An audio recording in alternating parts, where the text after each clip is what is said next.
Dan ingatlah di waktu Ibrahim berkata kepada bapaknya Azar, pantaskah kamu menjadikan berhala-berhala sebagai Tuhan-Tuhan? Sesungguhnya aku melihat kamu dan kaummu dalam kesesatan yang nyata. Amalannya gimana?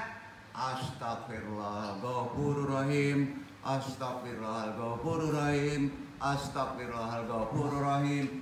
Ini arraka wa qaumaka fi dhalalim mubin. Ada ucapan gitu nggak Pak? Akuin bahwa antum itu, kita ini orang yang sesat. Duduk, tobat itu bro. Maka Allah akan menghapus. Amalkan di Syawal. Duduk. Ya. Insya Allah. Karena waktunya tepat. Al-Quran tidak akan salah. Udah dicatat. Amalin Syawal ya. Jujur ya, manusia itu kan letak salah. Nggak ada yang merasa benar ya. Akui. Letakkan di Syawal supaya sempurna Pak tobat kita di Ramadan. Ya. Nah, Al-Quran itu benar. Menerangkan ketakwaan dan kesetiaan.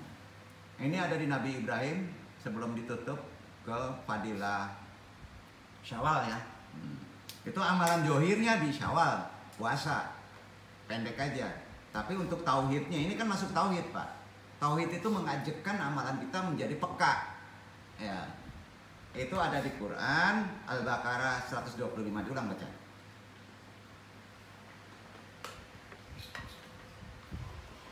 Wa izza'alnal baita masyabata.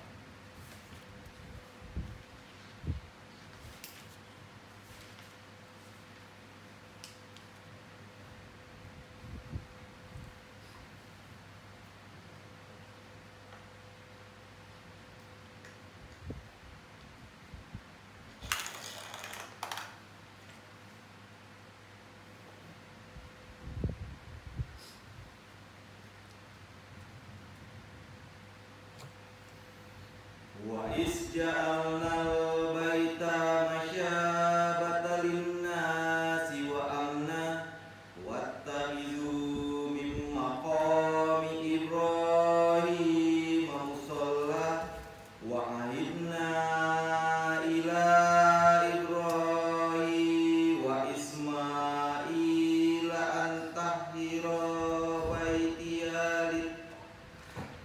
baitiya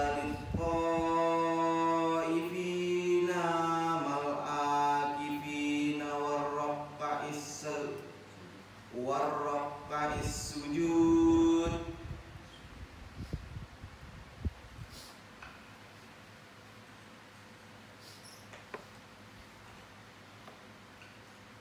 Dan ingatlah ketika kami menjadikan rumah itu baitullah tempat berkumpul bagi manusia dan tempat yang aman.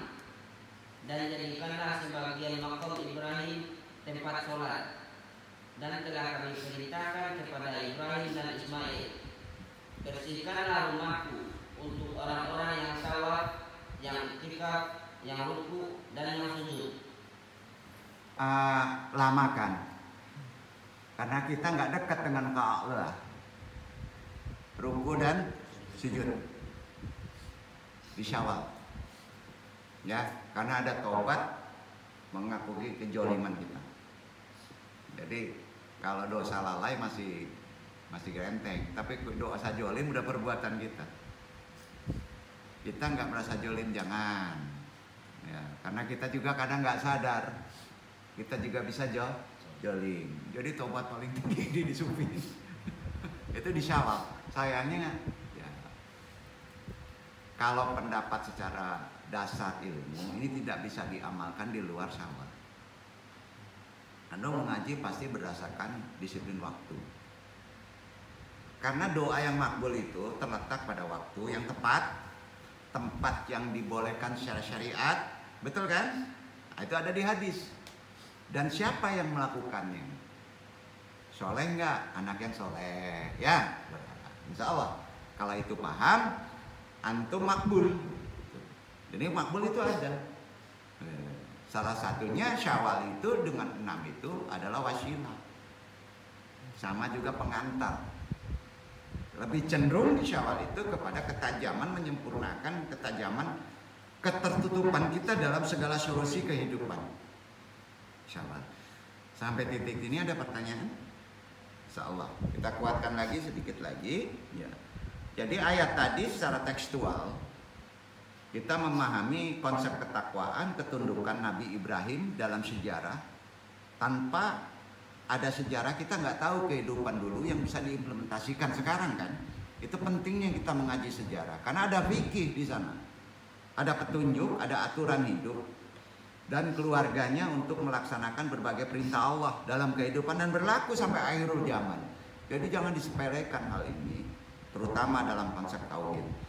Dalam menekankan peribadahan kita, penyembahan umat manusia di sepanjang zaman. Coba dalam ayat lain, Nabi Ibrahim juga pernah salah, walaupun Allah menuntunnya. Kan mencari Tuhan. Ya. Jadi kalau ditanya bisa jadi percikan orang-orang di Jepang itu ajaran Nabi Ibrahim yang sudah manasak, betul kan? Nah, jadi jangan dulu. Ini Allah berkehendak lain. Jadi jangan putus asa kehidupan sekarang. Ya. Dibaca Asy-Syafa'at ayat 102 supaya kita lebih dalam. Tauhid ini penting, urgent ya. Semua amalan tanpa lurus tauhid jadi repot.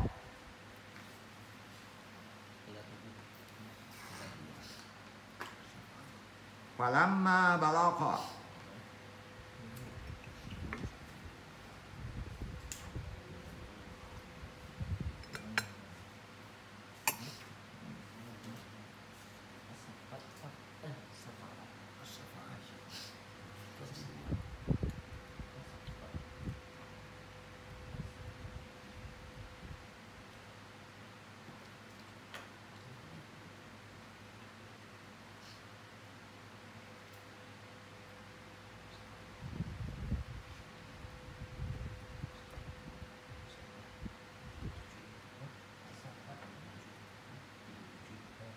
Asy-Syafa'at ayat 102.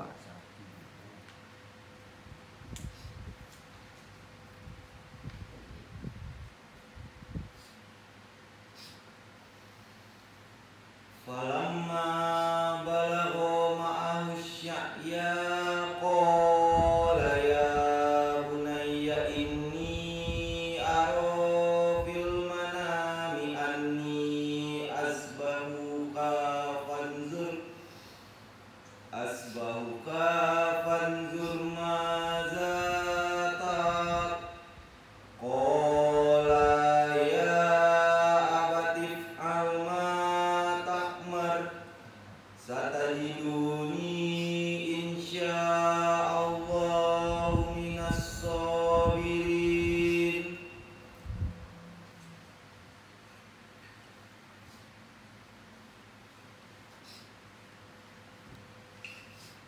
Maka tatkala anak itu sampai pada umur sanggup berusaha bersama-sama Ibrahim, Ibrahim berkata, "Hai anakku, sesungguhnya aku melihat dalam mimpi bahwa aku menyembelihmu. Maka pikirkanlah apa pendapatmu." Ia menjawab, "Hai bapakku, kerjakanlah apa yang diperintahkan kepadamu. Insya Allah kamu akan mendapatiku termasuk orang-orang yang sabar." Implementasi kehidupan sekarang, petunjuk Al-Quran ini Anda tunjukkan untuk yang muda-muda. Kalau sudah bisa berusaha, ya, pasti diuji Allah. Jangan ngadu orang tua dong. Konsepnya sabar. Karena di sana ada hikmah. Kalau mengikuti aturan Allah, maka tidak jadi disembelih sama Allah. Allah tahu, antum takut. Kalau belum terjadi ngapain takut, bro? Ayo, ya, duduk. Jangan cengeng, keras banget antum ngaji, nggak mau tahu. Itu Quran. Setuju nggak nih? Bahasanya gitu. Kalau antum sudah sama berusaha, maka siap diuji dengan ketakutan. Padahal belum tentu Belum tentu itu berbahaya. Buktinya Ismail potong. Ya, tapi kenyataannya diganti kan? Kalau antum sabar. Itu gunanya tauhid. Jadi nggak ada, takluk aja sama Allah. Sertakan seluruh masalah hidup Allah. Duduk. Jangan lawan. Jangan mengeluh. Insya Allah. Kan amalannya tadi, ya kan? Udah jelas, rukunya banyakin, sujudnya banyakin, jangan begini nangis. Aneh. Ilmu. Udah deh, nggak perlu ngaji yang aneh-aneh. Ya. Muka siapa tuh begitu, bukan ngelihat hantu, ngelihat ini, tulisan ini. Apalagi cari kambing hitam, waduh, gawat itu. Mungkin pintar kita jadi mungkin susah itu. Cemas kok dimaklumi, jangan. Duduk ya. Maksud Ando, kadang-kadang Ando mesti menegaskan tauhid itu harus saklek, harus tegas. Karena kehidupan sekarang luar biasa. Betul kan? Benar kalau nggak tahan dengan konsep Islam maka kita melenceng. Ya, itu dicontohkan di Asy-Syafaat tadi kan 102. Ya, ada ancaman tapi tidak terjadi ancaman. Konsepnya sabar. Ya, sabar berat ya. Gimana ini? Ya. Allah Subhanahu wa taala setelah itu gimana? Memuji Ibrahim alaihissalam. Menguji untuk menyembelih putra tercintanya. Iya kan? Apa kata Ismail? Dengan sukarela keduanya pun melaksanakan perintah ilahi. Pokoknya perintah Allah ikuti. Ya. Sebagai bentuk ketakwaan kita, karena kita hidup harus sekarang bukan ibadah saja. Bukan ibadah. Apa yang diperintahkan Allah secara syariat ikuti. Ya. Bukti tunduk kita kepada Sang Pencipta langit dan bumi. Kita dapat memahami bahwa Ibrahim alaihissalam merupakan salah satu makhluk ilahi yang tunduk dan patuh atas berbagai perintah yang ditujukan kepadanya. Kenapa dia diuji? Karena ada ayat ini dari sejarah ditunjukkan kenapa Nabi Ibrahim diuji. Al-An'am 67, 76, 78 dibaca satu ayat. Penting ini mendudukan tauhid, karena ini bapak tauhid kan. Karena seluruh amalan tanpa tauhid nol. Coba Al-An'am 67, 76, 77, 78 3 ayat. Agak panjang tapi tuntas memahami konsep ilmu kalam terkait tauhid tuntas di sini. Ya. Falamma najanna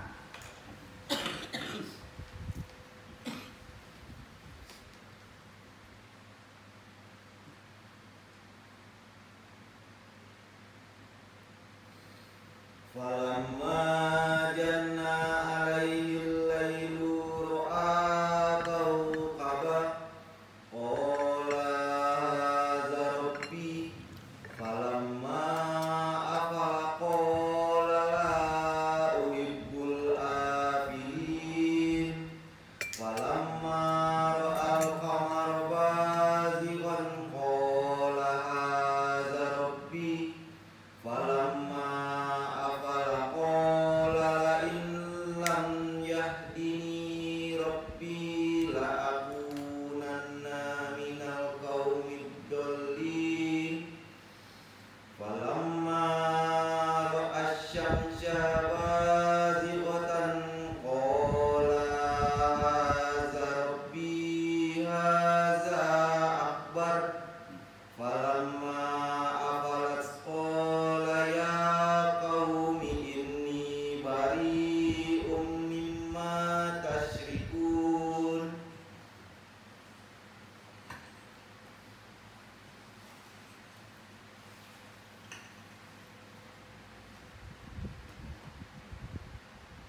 ketika malam telah menjadi gelap, dia melihat sebuah bintang, lalu dia berkata, inilah Tuhanku. Tetapi tatkala bintang itu tenggelam, dia berkata, saya tidak suka kepada yang tenggelam. Kemudian tatkala dia melihat setelah bulan itu terbenam, dia berkata, sesungguhnya jika Tuhanku tidak memberi petunjuk kepadaku, pastilah aku termasuk orang-orang yang sesat. Kemudian tatkala dia melihat matahari terbit, dia berkata, inilah Tuhanku, ini yang lebih besar. Maka tatkala matahari itu tenggelam, dia berkata, hai kaumku, sesungguhnya aku berlepas diri dari apa yang kamu persekutukan. Jadi gini, ada kata hajarobi, ya kan? Dalam struktur firman tadi kita tafsirkan, ini alasan kuat hadirnya asumsi, ya, penisbatan terhadap Nabi Ibrahim sebelum jadi nabi sebagai seorang individu manusia yang kafir. Awalnya gitu, hajarobi, ya.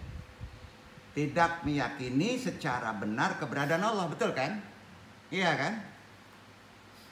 Mayoritas umat memahami redaksinya hajarobi sebagai sebuah pernyataan yang diucapkan oleh Ibrahim, kan?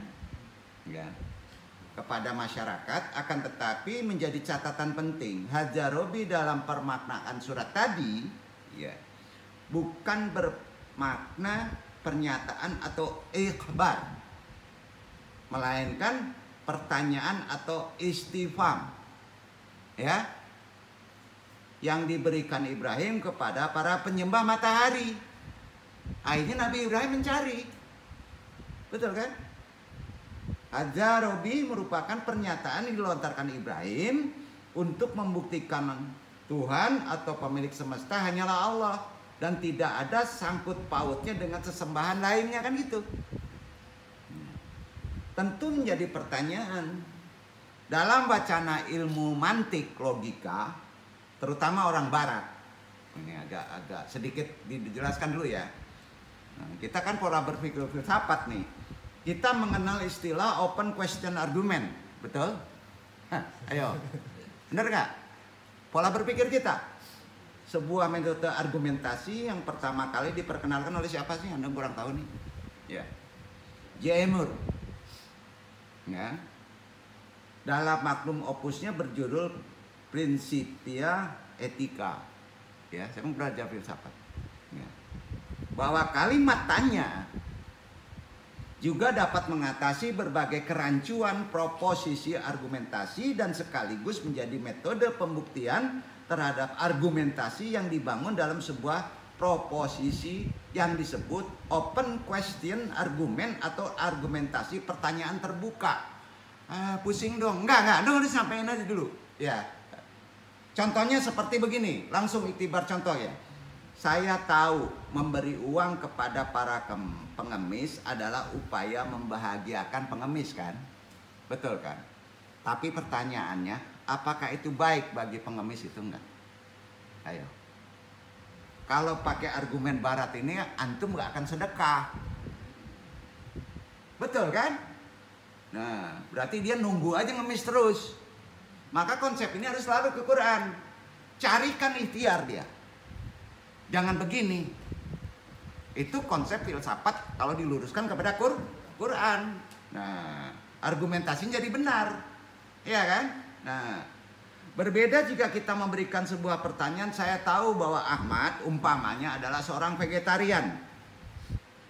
Tapi apakah dia makan daging? Jadi jelasnya, kedua bagian kalimat tanya tertutup, close question argument, yang mengindikasikan kemustahilan seseorang vegetarian makan daging. Sebab penisbatannya vegetarian hanya kepada mereka yang tidak memakan daging. Pusing ya? Nah gitu ya. Jadi kalau kita sandarkan kepada tinjauan filsafat barat open question argumennya, di Risalah Andung mencoba sandarkan aplikasinya ke Quran. Jadi Al-An'am 67 ayat 76 sebagai contoh untuk membuktikan konsep tauhid dalam ketakwaan kepatuhan kepada Ibrahim yang berbunyi ketika malam telah menjadi gelap. Ya, kan konsep pertanyaan itu. Ya. Dia Ibrahim melihat sebuah bintang, lalu dia berkata, inilah Rabbku. Maka ketika bintang itu terbenam, dia ngomong lagi, ya kan? Aku tidak suka kepada yang terbenam. Tahu kan? Jadi Quran luar biasa, Pak. Memecahkan konsep berpikir orang-orang sekarang. Kira-kira gitu deh. Ya. Jadi memahami kata Hadza Robbi, inilah Robku, itu perlukan proses. Nabi sendiri, ini Tuhannya nih, ini bintang. Ternyata bisa hilang. Bekerja akal kan? Nggak mungkin Tuhan bisa hilang gitu kan? Nah gitu Pak. Nah, jadi itu memang perlu ru'yat, perlu hilal, perlu paham yang terbuka hati kita.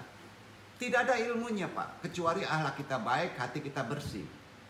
Maka makna yang dalam tadi akan terpahami Pak. Itulah Quran. Mukjizatnya di sana. Jadi jangan sepelekan deh Quran. Antum baca Quran, nggak ngerti, tapi merapalkan aja, itu sudah berkah loh, membersihkan pikiran kita. Insya Allah. Sama kalau kita bawa ember air, bocor. Ya, tempat baknya di sana. Hikmahnya apa Pak? Kan airnya nggak bisa tumpah sana, habis di jalan. Embernya bersih. Setuju nggak? Hati kita bersih. Sama itu, logika kita terima kan? Pasti bersih. Karena ada ruhnya. Jika memahami kata Hadza Robbi tadi, inilah Tuhanku, maka kita mengetahui sebagai open question argument, bukan close question argument. Sebab mengindikasikan adanya sebuah jawaban untuk menolak dan membenarkan suatu argumentasi. Iya kan? Aku tidak suka kepada yang terbenar. Argumentasinya begitu. Alamat Tabahai menjelaskan, ahli filsafat, bahwa Ibrahim menolak kebenaran bintang sebagai eksistensi atau sebab utama wajidul wujud. Ditolaknya. Akhirnya Ibrahim lurus tauhidnya, sehingga dia Nabi Ibrahim mempertanyakan sebagai sikap penolakan dan membenarkan bahwa eksistensi utama tidak pernah Adam memiliki terbenam atau ketiadaan. Setuju? Gimana Ustaz? Udah bisa jadi dosen? Kira-kira gitu. Jadi sandarannya harus ke Quran ya, insya Allah ya.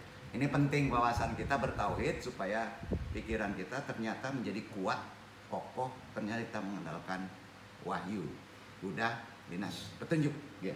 Setelah kita menjalani ibadah puasa Ramadan, umat Islam kemudian menyambut datangnya bulan Syawal kan? Ya. Tepat pada hari raya Idul Fitri, bulan Syawal pun dimulai. Itu artinya hari raya Idul Fitri jatuh pada tanggal 1 Syawal. Tak berbeda dari Ramadan, bulan Syawal juga memiliki keistimewaan. Hati-hati Pak. Bahkan di bulan ini juga terdapat keutamaan fadilah yang akan mendatangkan kebaikan, penyempurnaan untuk kita sebagai umat Islam. Nggak mungkin Allah menurunkan syariat, walaupun itu dianggap sunnah, kalau tidak ada manfaat untuk kita. Ya. Merupakan bulan kedua terbaik setelah bulan suci Ramadan. Jadi kalau ditanya, bulan terbaik setelah Ramadan, bulan terbaik selama 1 tahun adalah Ramadan. Bulan terbaik kedua dari Ramadan dan komat derajat adalah Syawal. Duduk. Adalah Syawal. Bisa diperoleh dengan menjalankan beberapa amalan ibadah sunnah. Yang terbaik harus wajib. Yang kedua baru sunnah. Ya. Torekot rajin, Pak Isya enggak, kan ngaco nih. Jangan, ya. Yang terbaik adalah sholat fardu. Itu awal, terbaik. Sholat fardu, jangan tinggalkan. Tepat waktu lebih bagus, sempurnanya. Ya, bahkan ada keduanya kan. Yang keduanya diwajibkan. Berpuasa di bulan Ramadan, masuk ke derajat kedua. Nah, intinya, antum puasa Ramadan, tapi melalaikan yang prioritas pertama. Gimana puasanya? Rusak. Betul kan? Begitu konsepnya. Nah, keistimewaannya, fadilahnya kita sama tahu ya. Semua bulan itu sama Allah dikasih keutamaan. Contoh yang namanya bulan Hijriyah, semua itu ada maknanya. Rajab katanya takjib, takdib, artinya mengagungkan. Banyak memuji. Itu Rajab. Itu Quran. Nah, bulan haram, bulan mulia mengagungkan Allah. Setelah itu Syaban, cabang-cabang berkah. Ada keberkahan, hati-hati sebelum Syaban. Harta haram bersihkan, gitu. Nah, Ramadan panas, menahan, jangan marah. Itu intinya. Ada amalan, ada kewajiban. Nah, karena di bulan panas menyala api untuk menghilangkan karat yang melekat, besi yang melepaskan dari karatnya diwajibkan sama Allah menahannya dan pupus. Orang Arab mengatakan bahwa bulan Syawal itu, dan Nabi juga mengatakan meningkat naik ke atas, menyempurnakan. Ada Isya, Syawal, doa naik. Makanya Andung tidak memakai yang disebut torekot. Wa khususan Arwi Abdul Qadir nggak jalani Ramadan, Syawal jangan pakai. Kecuali tarbiyah ya. Nah, jangan. Karena bulan itu sudah ada tangganya, tahu nggak? Itu pemahamannya. Jadi murnikan di bulan Ramadan dan Syawal sampai masuk ke kurban itu jangan memakai embel-embel yang lain. Murni aja. Setelah sholawat kepada Nabi, kita berilmu karena Nabi. Sudah itu kita istighfar, awal istighfar, sholawat, memohon. Itu hanya di 2 tempat, Ramadan dan Syawal. Wa khususan kalau itu dipakai juga ada yang memakai, berarti itu tarbiyah, tahu nggak? Pendidikan untuk amalan nanti. Duduk ya, maksudnya supaya jelas ilmunya. Ada pepatah menyebutkan begini ya. Siapa yang lebih baik dari hari kemarin, dialah ya orang yang beruntung. Siapa yang lebih baik dari hari kemarin, dialah orang yang beruntung. Dan siapa yang hari ini sama saja seperti hari kemarin, dia orang yang merugi. Sehingga dalam hal ini, pada bulan Syawal, mesti ada peningkatan, paling tidak bertahan. Setuju? Bertahan ya. Karena Ramadan bukan bulan menumpuk amal. Dudukan. Ramadan itu bukan bulan nimbun amal. Nanti kelabakan itu orang, hilang itu minyak goreng. Kalau ditumpuk. Sehingga setelah Ramadan tidak lagi beramal. Ada Syawal. Renungkan itu. Setelah Ramadan harus ada peningkatan, ada kesinambungan, kontinuitas. Maka itulah prestasi, itulah Lailatul Qadar. Bapak-bapak kalau dapat Lailatul Qadar itu pasti di Syawal meningkat. Ya, prestasinya begitu. Jadi hadis Nabi riwayat Muslim, man syoma Ramadan sauma syama sitatat ayamin fi siwal summa sama sanatan kamilatan. Barang siapa yang berpuasa Ramadan kemudian berpuasa 6 hari di bulan Syawal, maka dia berpuasa setahun penuh. Waduh, hadis riwayat Muslim loh. Betul nggak Pak Ustadz? Nggak salah ya. Jadi keutamaannya itu, karena itu amalannya. Nawaitu syomagodin ansitatin min syawalin sunatan lillahi ta'ala. Udahlah, udah banyak di Mbah Google itu. Ya, aku berniat puasa besok 6 hari Syawal sunnah karena Allah Ta'ala. Nggak bisa sekaligus ya, per hari. Karena itu ada sunat, bisa tidak berurut. Jadi tiap hari tetap baca. Ya, tidak sama dengan Ramadan yang bisa dirapel. Syawal jangan dirapel. Setuju ya? Nah, itu makomatnya ya. Puasa Syawal terbaik boleh dilakukan setelah tanggal 2 Syawal. Itu aturan fikih, tidak bisa dilanggar. Ya. Jadi fadilahnya ada 6, mendapatkan pahala yang berlipat. Karena berpuasa Ramadan 30 hari ditambah dengan 6 hari, kelipatan kalau ikhlas 10, maka berpuasa 36 hari itu sama dengan 360 hari. Itu hadis bro. Nggak sampaikan aja itu hadis. Mau doib, mau sunnah, boleh. Hadis itu benar. Ya. Jadi udah paham ya, kelipatan 10 maka 360 hari. Jadi kalau antum puasa 30 hari ditambah 6 hari maka antum sama dengan puasa setahun. Keterima logika kita, Pak? Ya, ada kelipatan 10. Itu hadis juga kan? Nah, itu. Yang kedua, penyempurnaan ibadah. Itu Syawal amalan. Ketiga, tanda rasa syukur. Syukur di sini di Syawal, Pak. Ya. Keempat, mencegah gangguan pencernaan. Siapa yang sering asam lambung tolong puasa 6 Syawal. Kelima, meningkatkan sistem kekebalan tubuh. Tidak hanya baik untuk sistem pencernaan karena puasa Syawal mampu meningkatkan kekebalan tubuh. Apalagi corona sekarang.